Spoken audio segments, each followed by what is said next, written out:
기생충 펀팩트. 그 연가시라는 기생충은 귀뚜라미에 살고 있다가 귀뚜라미를 조정해서 자신의 목표지인 송어로 가기 위해서 귀뚜라미를 실제로 강으로 뛰어들게 한대요.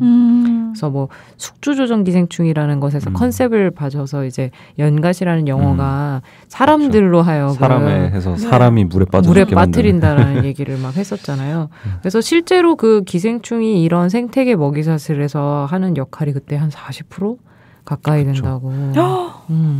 이거 연구한 얘기도 되게 재밌는데 이런 거 보면 일본이 좀 부럽긴 하거든요. 일본의 연구 생태가. 일본에서는 이제 그 1차 대전 전후로 해서 그 살림벌목이 엄청 심하게 일어났었어요. 거기도. 일본도 이제 거기도 이제 초기에 막 빠르게 공업화를 이루고 막 이러다 보니까 그 강 인근으로 해서 숲들이 많이 베어져 나가는데 그거를 거의 한 4, 50년에 걸쳐서 추적 조사를 한 거예요. 어떤 식으로 숲이 재생되는지. 그래서 뭐 이제 또 시기에 따라서 다른 시기에 베어졌으니까 어디 뭐 이렇게 뭐 실험 조건을 줘서 어디는 어떻게 재생되고 이런 걸 관찰을 했는데 그 팀 중에 하나가 이제 연가시랑 그 민물고기들의 상관관계를 본 거죠. 근데 나중에 이제 민물고기들을 잡아서 보니까 걔네가 섭취하는 열량의 거의 한 60% 정도가 귀뚜라미나 육상곤충인 거예요. 근데 걔네가 빠져 죽을 리가 없잖아요. 물에 와서 뛰어들어갈 리가 없잖아요. 그래서 어디서 오는 건가 해서 봤더니 연가시가 배달해주는 배달 음식들을 먹고 살았던 거죠. 그러면은 그 민물 고기들 입장에서는 연가시가 굉장히 도움이 되는 기생충이네요. 그렇죠. 감사한 거죠. 근데 또 그런 것도 있잖아요. 민물고기에게 귀뚜라미 같은 곤충을 배달하기도 하지만 고기를 새한테 배달해주기도 하잖아요. 고기를 그쵸. 새한테? 큰 가시고기, 촌충에 감염되면 그 새한테 먹히기 위해서 촌충이 최종적으로 새한테 가야 되기 때문에 그러면 이 고기가 수면 위로 이렇게 배달된대요. 물고기 물속에 있어야 될 애가.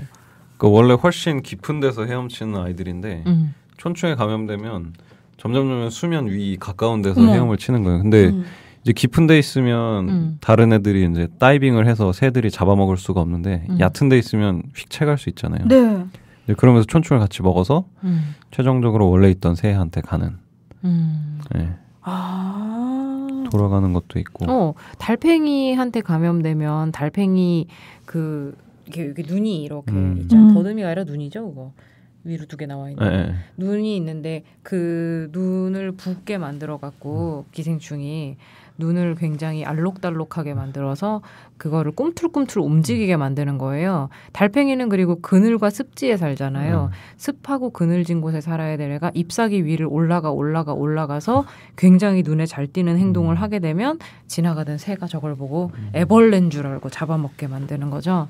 그래서 최종 목적지인 새한테까지 가기 위해서 달팽이가 또 이렇게 영 하지 않던 짓을 하게 되는 그런 것들이 전부 생태계에서 그러다 보니까 원래 먹지 않았을 법한, 그러니까 기생충이 아니었으면 귀뚜라미를 송어가 먹을 일이 없죠. 그렇죠.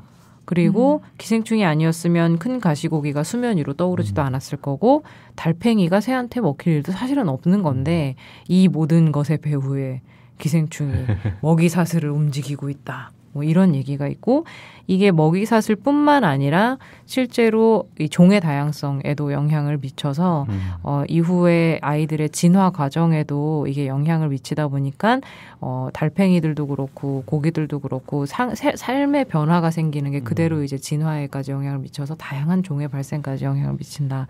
이런 얘기를 또 하더라고요. 그러니까 저는 신기한 게요. 왜 하필이면 귀뚜라미고 왜 하필이면 달팽이고 왜 하필이면은 가시고기인지, 그러니까 매개체를 어떻게 해서 그런 것들을 선택하게 되는지도 또 되게 궁금해요. 굉장히 오랜 역사를 통해 학습을 했겠죠, 애들이. 근데 그렇게 그 기생충들이 잘 사용하는 이 매개체들이 몇몇 개 있어요. 뭐 모기라든지 모기도 굉장히 질병과 기생충들을 많이 옮기고 달팽이도 그렇고 이런 몇몇 그 아주 기생충이 선호하는 생물들이 있는데 뇌가 순수한 게 아닐까요, 걔네들이? 좀 그런 게 있을 수도 있고. 조정이 쉬운 녀석들. 뇌가 순수해. 순수한데. 예. 시도를 처음부터 안 하진 않았을 것 같아요. 여러 개로 다 해봤는데 결국에 적자 생존의 원리에 의해서 성공한 경우 케이스만 계속 이제 반복되지 않을까. 순수한 뇌소유자들. 달팽이 같은 경우에는 진짜 조금 그 면역 체계나 이런 게 훨씬 더 단순해서 쉽게 접근할 수 있는 것도 있고, 또 이제 모기나 귀뚜라미 같은 경우에는 이제 기생충 같은 경우에는 워낙 이 거쳐가는 단계들이 많기 때문에 분산 투자하는 거 되게 좋아하거든요. 분산 투자. 그 생태계 곳곳의 빈 공간을 찾아 들어가서 여러 단계를 거치면서 이제 위험성을 분산을 하는 거죠. 달걀을 한 바구니에 담지 말라는 주식 투자의 방법. 주식 투자의 첫 번째. 와, 기생충이 분산 투자를. 이제 기생충이 못하는 게 뭡니까? 종의 다양성과 진화에도 기생충이 앞장서고 세상에 분산 투자까지. 모기 같은 경우에는 원래는 그 유충되는 물에 있잖아요. 그러니까 수생 생태계에도 들어갈 수 있고, 걔네가 나오면 육지로 올 수도 있고, 걔네가 피를 빠니까 또 다른 동물로도 옮겨갈 수 있는 거예요. 굉장히 여러 단계를 거쳐갈 수 있고, 달팽이 같은 경우에도 뭐 물에 살긴 하지만 이제 육상이랑 이제 양서류로 왔다 갔다 할 수 있으니까 이 양쪽 생태계를. 그러니까 보통 이런 생물들을 굉장히 선호하죠. 안팎을 다 왔다 갔다 해서 아니면 여러 다른 동물과 직접적으로 접촉이 많은 이런 것들이라든지. 이게 어떤 이런 자연 생태계에만 영향을 미치는 게 아니라 인류의 역사에도 되게 많이 영향을 미쳐요. 맞아요. 그래서 그때 이런 얘기를 했었죠. 채채파리. 오늘 채채파리 얘기 많이 나오는데 채채벨트. 채채벨트라는 게 있대요. 채채벨트? 그러니까 북위 한 10도, 남위 한 25도 정도로 해서, 그러니까 한 중부 아프리카부터 약간 남부 아프리카 정도까지를 채채벨트라고 부르기도 하는데 거기 중간에 이제 채채파리랑 수면병이 유행을 해요. 근데 채채파리가 거기에만 살거든요.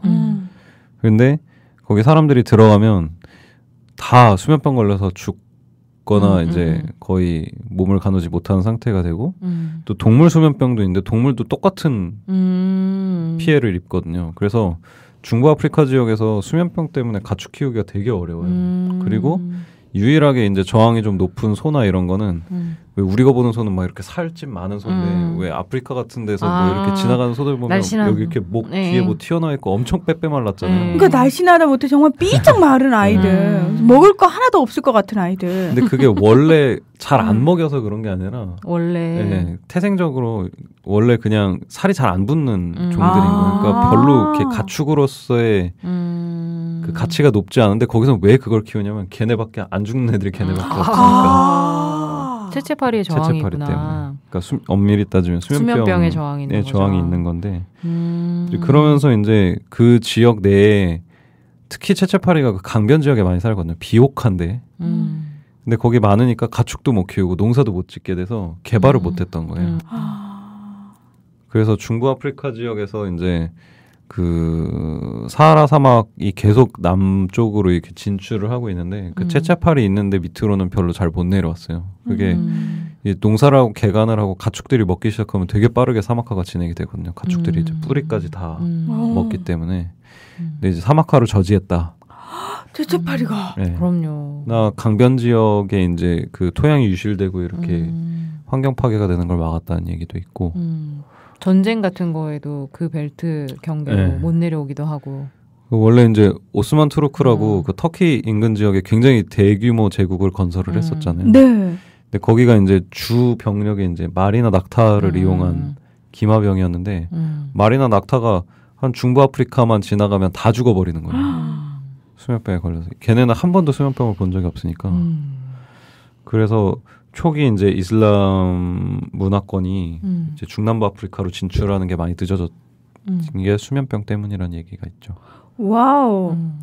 왜 그런 얘기를 하셨잖아요. 그러니까 전쟁 때문에 사실 기생충 연구가 굉장히 활발해졌다라는 얘기도 하셨는데, 와, 이 찌찌파리 때문에 단순히 참 사람들이 피해를 많이 보는구나, 동물들도. 그런 생각을 했다가 조금 더 얘기를 듣고 보니까 아닌데 이게 단순히 피해라고 얘기할 수만은 없는데 이러면서 역사까지 관여를 하는구나. 이게 이제 채채파리가 그래서 그때 생태계의 가디언즈다.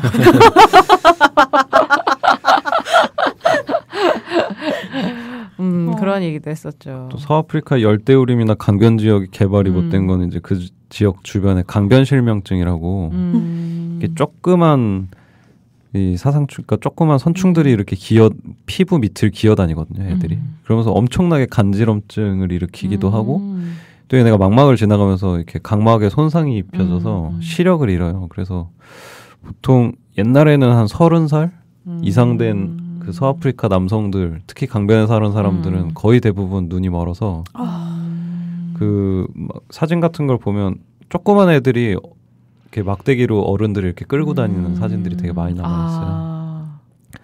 그래서 뭐 마을 하나가 그냥 통째로 초토화돼 버리고 막 이런 경우도 되게 많아서 강변 지역은 특히 진출하기가 되게 어려웠죠. 그러면서 이제 열대우림이나 강변 지역 같은 경우에는 개발하기가 어려워서 훨씬 더뎠던 것도 있고. 근데 인간의 관점에서는 되게 좀 그 강변 주위가 농사짓기도 제일 좋고 비옥한 땅인데 문명은 주로 강 주변에서 발달을 하니까 이게 인간 중심적으로 자꾸 생태계 산림이나 이런 걸 파괴를 하면 그거의 반대급부에 있는 질병 확산도 점점 빨라지는 게 우리가 그 말라리아만 해도 모기가 그 숲속에선 의외로 숲속에 모기가 별로 없대요.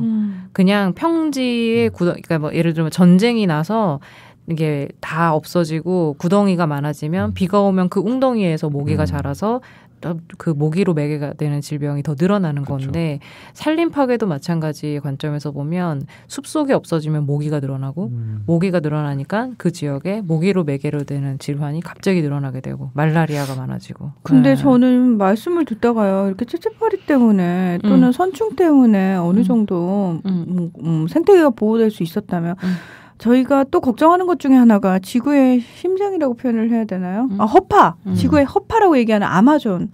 이 엄청나게 파괴되고 있잖아요.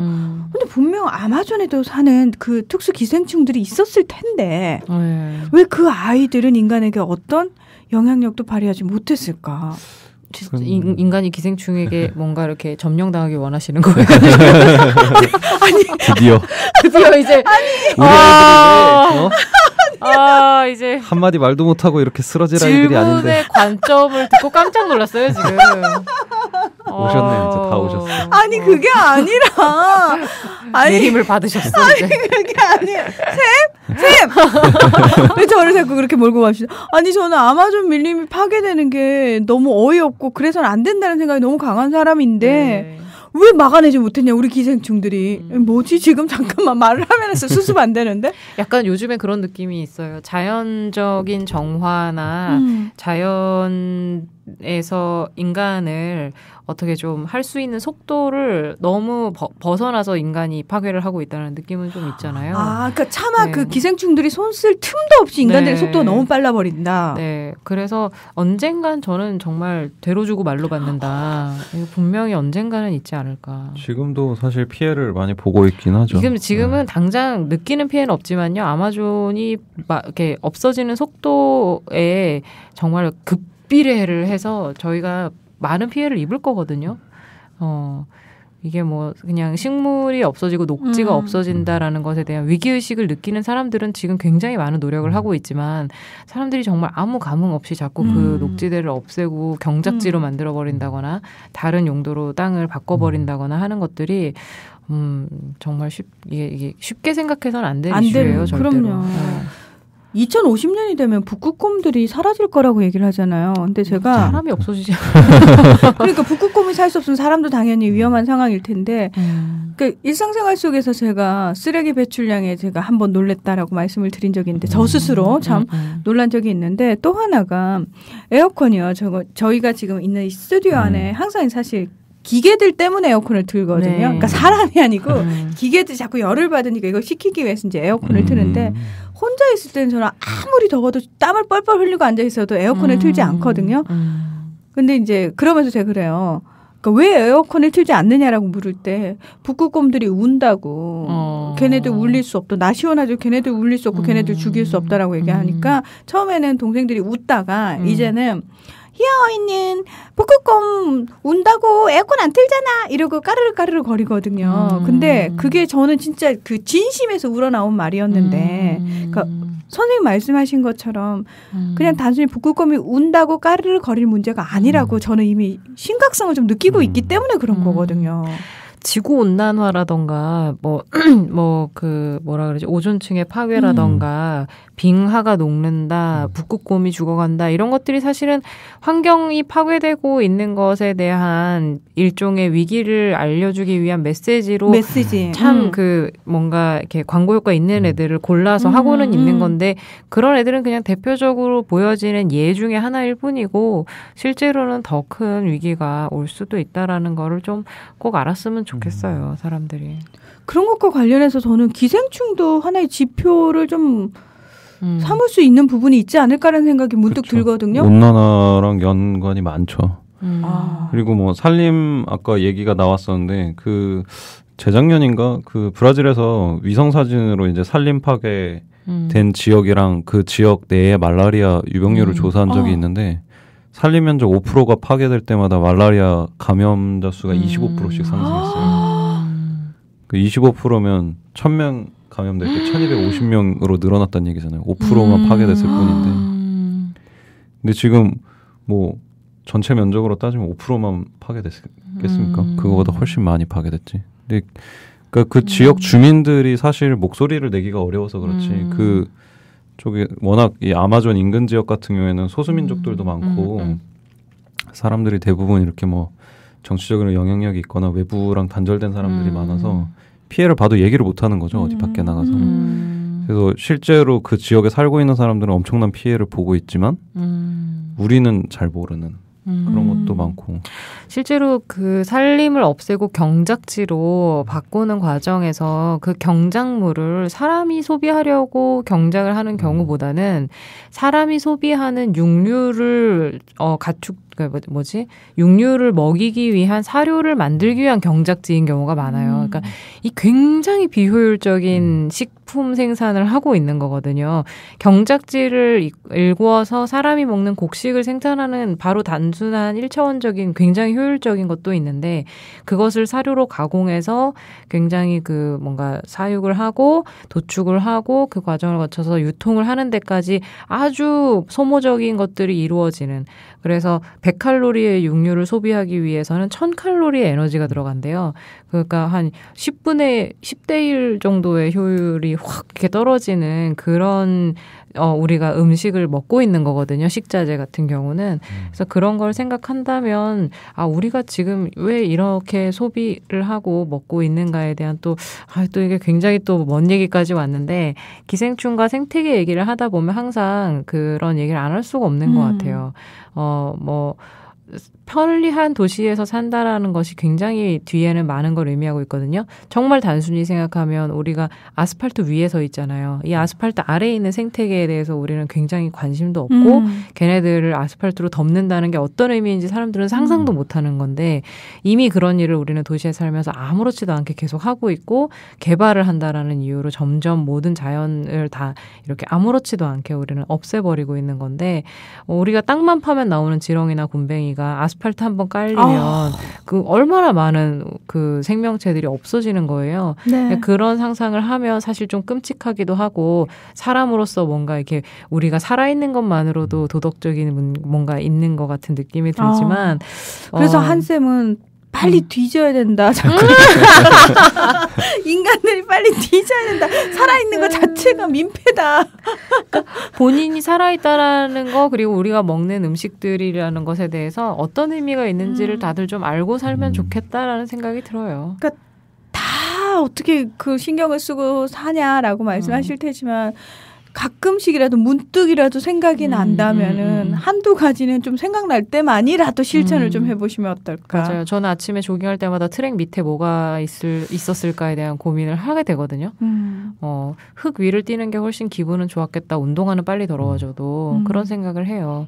예, 물론 그게 뭐 저만 혼자 착해서 도덕적으로 깨끗해서 그런 생각을 하는 게 절대로 아니고 뭔가 이 개발의 끝이 무엇인가에 대한 생각을 하다 보면 자연스럽게 고민을 하게 되는 거죠. 저는 그 산책로를 걸으면서 이렇게 편한 트랙 위를 걷는데 문제는 얘네가 계속 나오는 이유는 원래는 얘네의 삶의 터전인데 인간들이 너무 많이 침범해서 들어간 거겠구나.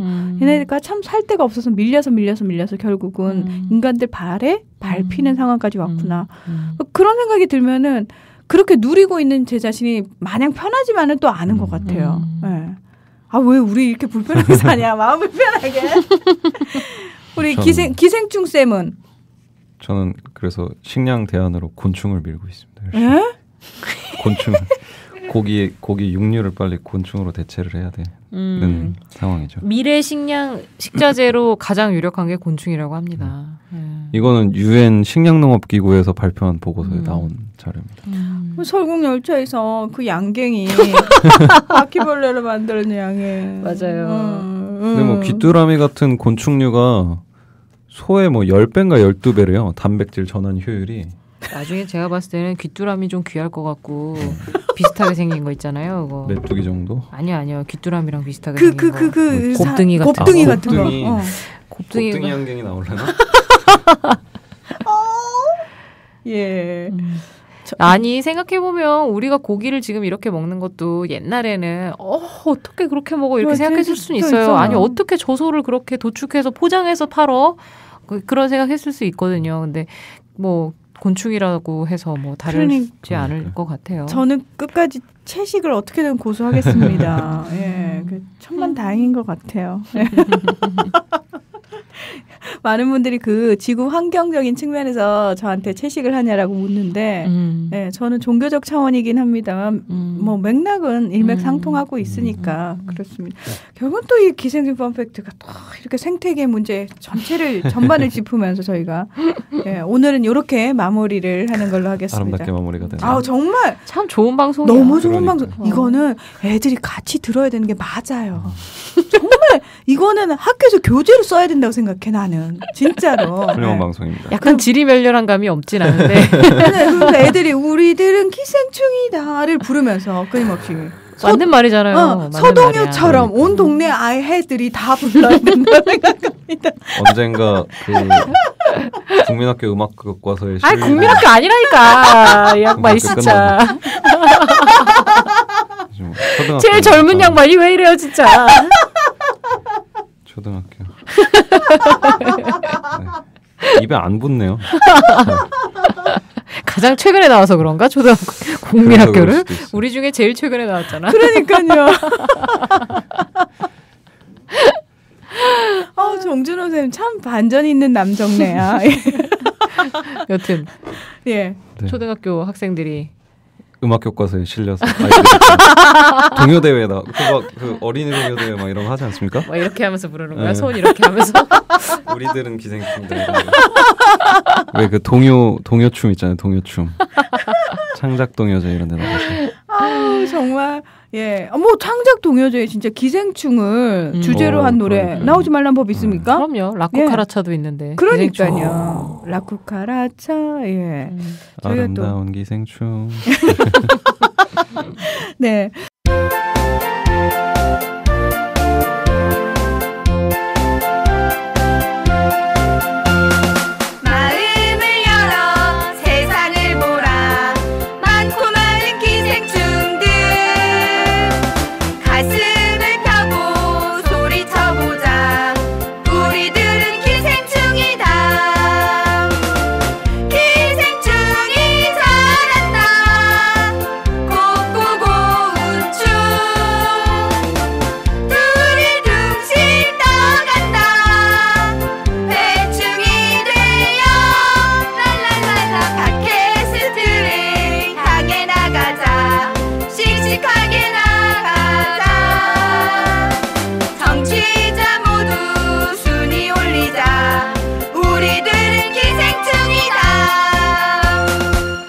기생충 펀팩트.